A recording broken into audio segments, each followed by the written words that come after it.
Bienvenue dans mon podcast Intuition créative. Je suis Anne-Laure, graphiste intuitive, fondatrice de Studio Eucalyptus.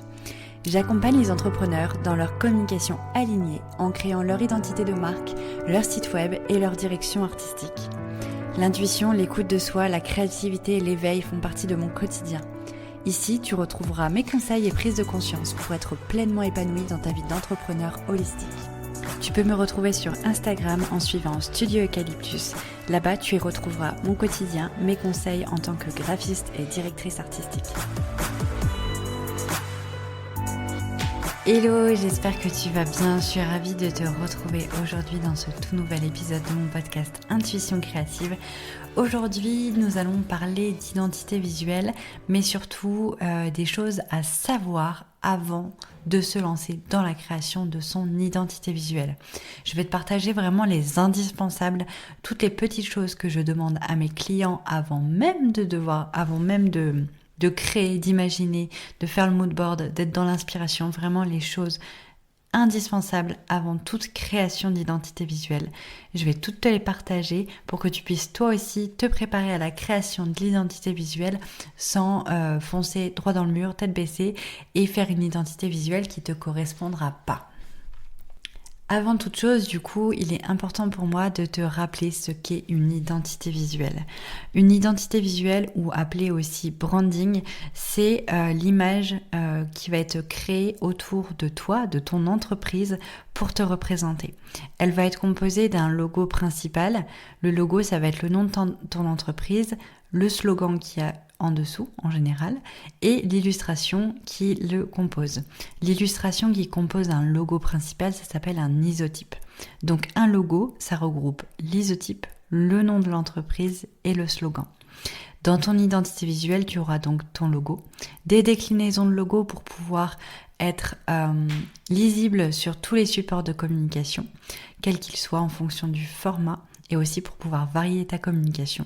Tu auras également une palette de couleurs. En général, c'est 5 couleurs ou moins, mais généralement pas plus, parce que sinon ça devient vraiment trop compliqué de garder une harmonie dans tes visuels.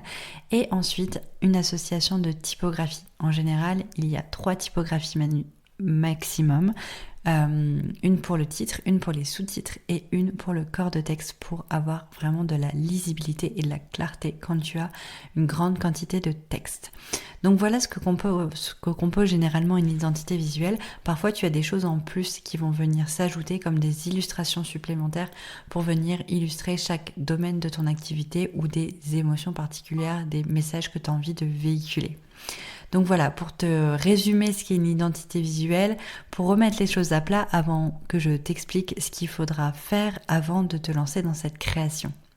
Alors, avant de commencer, je voulais juste aussi rajouter que je ne suis pas spécialisée dans le marketing. Je m'explique. Tous les workbooks, les cahiers des charges que je fournis à mes clients pour les accompagner dans la création d'identité visuelle ou de sites web sont co-créés avec Charlotte, qui est spécialisée dans le marketing digital. Et du coup, voilà, je considère qu'on a chacun nos expertises, mais ça ne nous enlève pas nos savoirs. C'est-à-dire qu'aujourd'hui, je me sens complètement légitime à te parler de toutes les fondations qu'il faut savoir en entreprise avant de créer son identité visuelle. Mais pour aller en profondeur, vraiment dans le moindre détail, je t'invite à te diriger vers des spécialistes vraiment en marketing digital. Voilà la petite aparté qui pour moi était importante. La première chose que j'ai envie de te dire avant même de créer ton identité, avant même de commencer à réfléchir à toutes les bases de ton entreprise, c'est déjà de savoir qui tu es.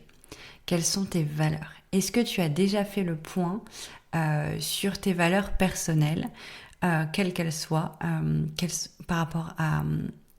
toutes les valeurs, on va dire, qui vont driver tes paroles, tes rêves, tes envies et faire qui tu es. C'est important de le faire sur le plan personnel et c'est aussi important de le faire par rapport à son professionnel. Parce qu'on peut avoir des valeurs personnelles dans notre vie de tous les jours qui sont différentes de notre professionnel. On peut aussi avoir des attitudes qui sont un petit peu différentes parce qu'on se sent plus à l'aise dans un domaine qu'un autre. Donc c'est important que tu puisses faire le point là-dessus. Il y a un certain nombre de valeurs, une liste un peu vraiment beaucoup trop longue.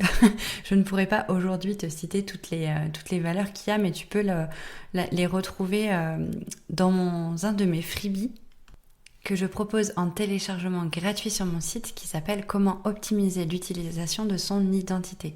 Dans ce freebie-là, je t'ai partagé la liste des valeurs qui te permettront du coup de les définir.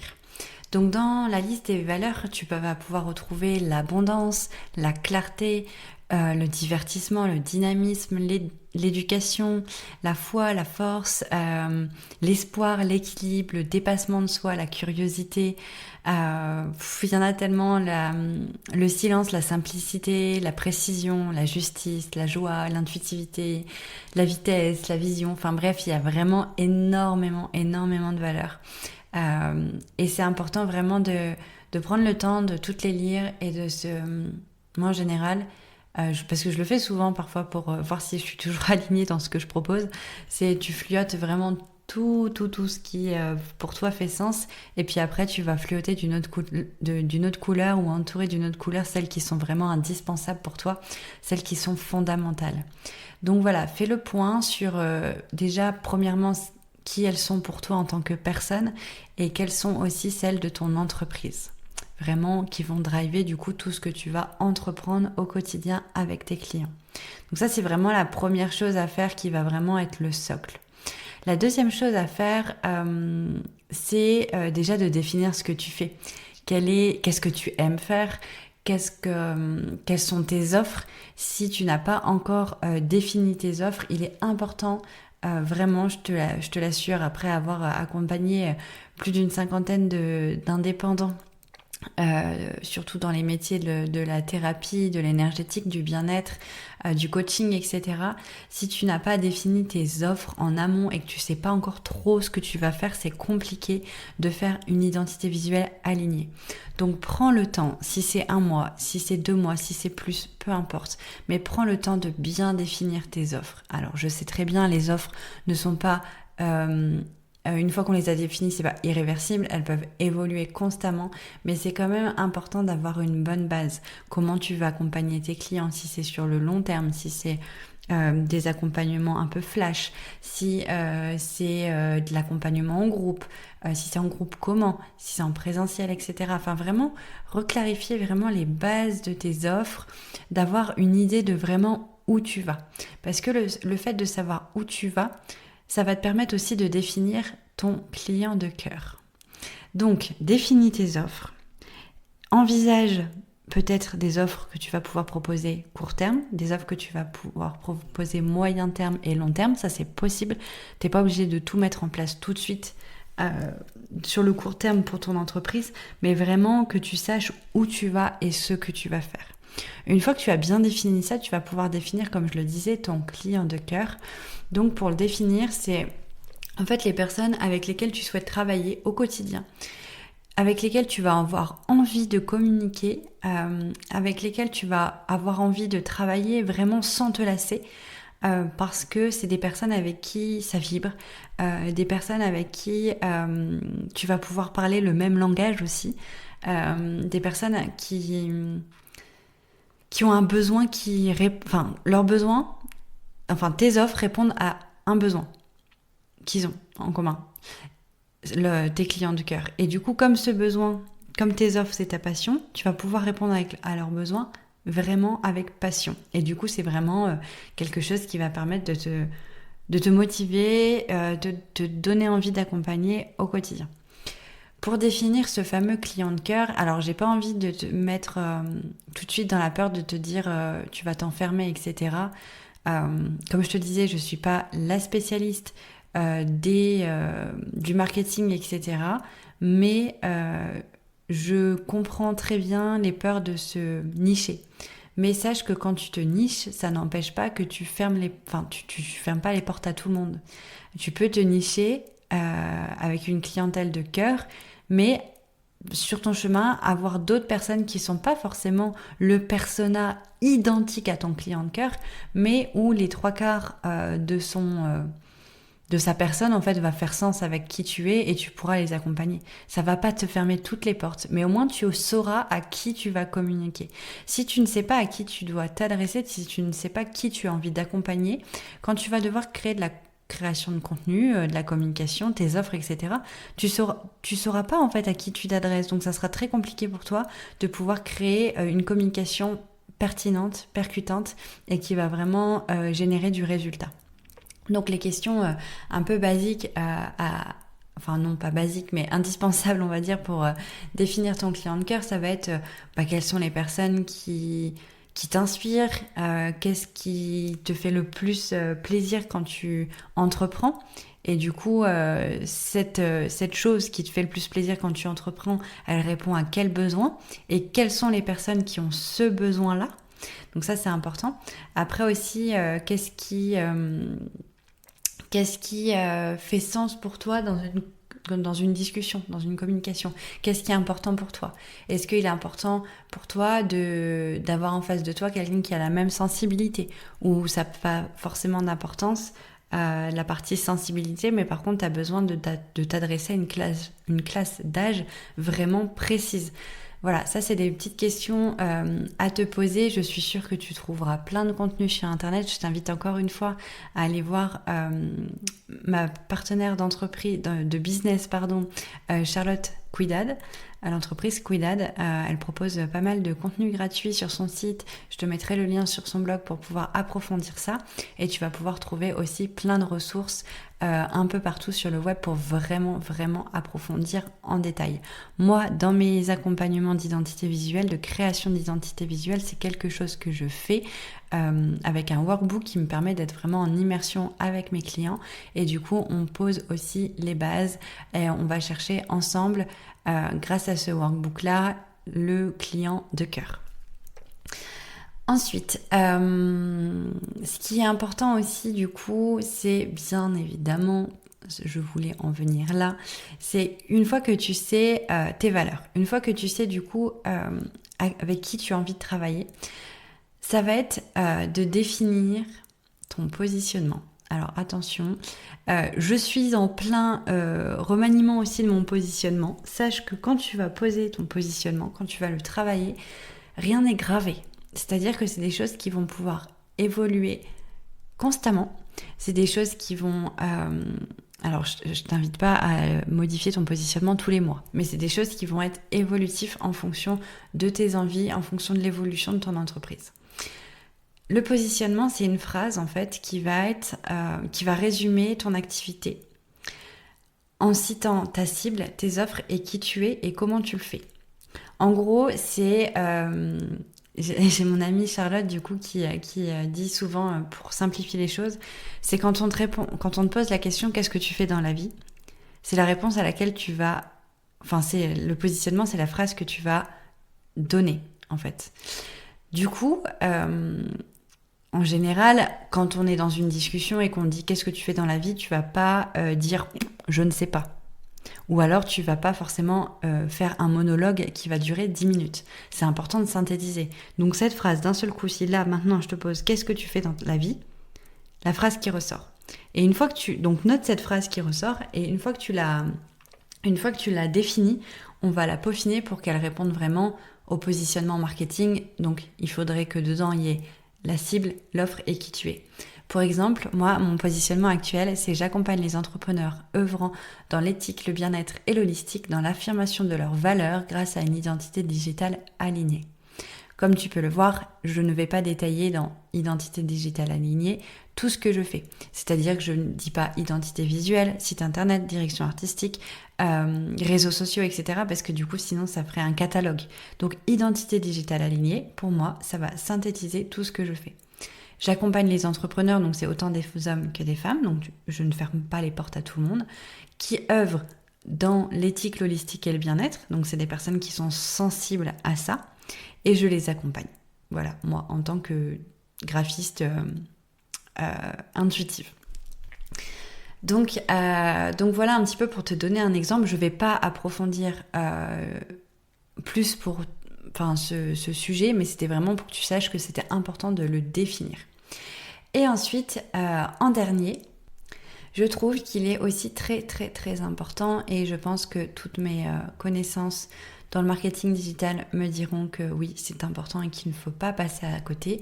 C'est le fait d'étudier son marché et de connaître en fait ce qui se fait dans ton domaine, ce que font tes consoeurs, tes confrères, tes concurrents, peu importe comment tu les appelles. Moi, j'aime pas parler de concurrence parce que pour moi, tout le monde a sa place, et du coup, voilà, on a des confrères et des consoeurs et tout est ok. Il n'y a pas de drame en fait à avoir ça dans son entourage, et au contraire, c'est une bonne chose. Si ton marché est assez chargé, c'est-à-dire qu'il y a pas mal de personnes dans ton marché, c'est qu'il y a la demande. Si tu fais quelque chose que personne n'a jamais fait, bien que ça n'arrive rarement, très très très rarement de faire quelque chose que personne fait, c'est peut-être qu'il n'y a pas de demande. Donc ça sera plus compliqué pour toi de répondre à une problématique qui n'existe pas ou qui n'est pas encore vraiment communiquée au grand public. Donc voilà, pas de panique. Si tu as de la concurrence, c'est une bonne chose. Maintenant, pourquoi prendre le temps d'étudier un petit peu ça? C'est pour pouvoir faire le point de ce que les autres font et de la manière d'où ils le font, et toi, comment tu le fais. Et en faisant le point là-dessus, tu vas te rendre compte que oui, tu as de la concurrence, mais par contre, tu fais des choses un petit peu différemment, peut-être avec une émotion différente, peut-être avec un support différent, et c'est ça qui fera de toi... c'est ça qui fera la différence en fait dans ta communication, et qui sera à retranscrire dans ta communication, donc ton identité visuelle. Donc c'est très important, voilà, de regarder autour de soi ce qui se fait pour pouvoir se différencier des autres. Et non pas pour copier, pour faire la même chose, pour s'inspirer, mais de manière pas forcément bienveillante, etc. C'est vraiment, vraiment au contraire pour te montrer que tu as vraiment ta place dans ton marché, et que tu as la possibilité de te démarquer pour qui tu es, par qui tu es. Donc voilà à peu près tout ce que j'avais à te dire. Ça, c'est vraiment on va dire tous les questionnements, toutes les bases, les fondations qu'il faut se poser, qu'il faut travailler avant même de créer son identité visuelle. Donc encore une fois, moi, dans mes accompagnements, je le propose au moment de la partie immersion, dans un workbook sur lequel on va aller doucement sur tous ces points. Mais si tu souhaites un accompagnement vraiment encore plus poussé pour bien définir tes offres et être accompagné là-dedans, de bien définir ton client de cœur avec une belle étude de marché, une belle étude de qui tu es, vraiment en profondeur, je t'invite à aller vers des spécialistes en marketing digital comme mon amie Charlotte. Ensuite, ce que j'avais envie du coup de te dire quand même, c'est que au-delà de tout ça, moi j'ai d'autres questions que je pose avant de créer les identités visuelles, qui ne sont pas du marketing, mais qui sont de l'émotionnel et de la sensibilité. Pour moi, c'est important aussi de savoir qui on est, donc par rapport à tout ce qu'on s'est dit avant, mais aussi en profondeur de savoir qu'est-ce qui nous fait du bien, qu'est-ce qui nous ressource, quel élément, quel symbole, peu importe tout, qu'est-ce qui nous fait du bien, qu'est-ce qui nous guide au quotidien, qu'est-ce qui nous ressource, qu'est-ce qui nous fait vibrer, qu'est-ce qui nous fait rayonner, parce que tout ça, on peut le retranscrire de manière inconsciente dans une identité visuelle. Donc il y a des questions que je pose avant de créer, qui peuvent être: quel est ton lieu de ressource? Est-ce la mer, la montagne, la forêt? Et pourquoi? Pourquoi cette ressource? Ensuite aussi, quels sont les éléments que tu aurais envie de faire figurer dans une illustration chez toi? Est-ce que, je sais pas, je vais dire des bêtises, mais est-ce que c'est un chêne, par exemple, ou un papillon, et pourquoi, qu'est-ce qu'il va représenter pour toi, etc. Parce que l'identité visuelle, ça va être vraiment le fondement de toute ta communication. Donc il faut que tu te sentes à l'aise avec. Par contre, je ne vais pas illustrer des éléments qui n'auraient aucun sens et aucun lien avec ce que tu fais, avec ton client, avec tes offres, etc. Mais si on peut trouver un lien entre ces éléments qui te guident, qui te font du bien, qui te rendent en joie, et toutes les bases, toutes les fondations de ton entreprise, si on arrive à créer ce lien, et ben pour moi c'est vraiment important qu'on puisse, qu'on néglige pas ça, et que j'essaye dans le dessin, dans l'identité visuelle, de le retranscrire, parce que ça va t'aider encore plus à te porter dans ton envie de communiquer auprès des autres. Donc voilà, c'est les petites choses en plus aussi que je propose parce que je trouve ça vraiment très intéressant d'aller aussi sur cette part d'émotion, de ressources, etc. pour vraiment être encore plus aligné dans sa communication. J'espère avoir été claire dans cet épisode et de ne pas être partie dans tous les sens. J'espère que ça t'a aidé, j'espère que ça t'a fait prendre conscience qu'il était important de ne pas foncer tête baissée dans son identité visuelle. Je sais que c'est quelque chose qu'on a hâte de faire quand on se met à notre compte, on a hâte d'avoir notre logo, on a hâte de communiquer, etc. Mais si tu vas trop vite là-dedans, tu risques de devoir revenir dessus et du coup perdre du temps et peut-être de l'argent. Donc prends le temps de bien poser ces fondements-là et après je t'assure que ton identité sera alignée et te permettra vraiment de communiquer avec rayonnement, avec envie, avec passion. Donc voilà mes petits conseils fondamentaux pour créer ton identité visuelle. J'ai hâte de te retrouver dans un nouvel épisode de podcast. Je te dis à très vite. N'hésite pas à commenter, aimer, noter cet épisode et le partager à toutes les personnes qui se lancent dans l'entrepreneuriat. À très vite. Merci beaucoup d'avoir écouté cet épisode, j'espère qu'il t'aura plu. En tout cas, si c'est le cas, n'hésite pas à t'abonner à mon podcast, noter, partager et commenter cet épisode. Et si tu souhaites retrouver plus de conseils au quotidien et suivre mon aventure, n'hésite pas à me suivre sur Instagram au nom de Studio Eucalyptus. Si tu as besoin de communication alignée, n'hésite pas également à réserver un appel découverte avec moi. Je t'accompagne dans la création de ton identité de marque et de ton site internet. Je te remercie encore 1000 fois en tout cas d'avoir écouté cet épisode. Je te souhaite une excellente et rayonnante journée. À très vite dans un nouvel épisode. C'était Anne-Laure, graphiste intuitive, fondatrice de Studio Eucalyptus.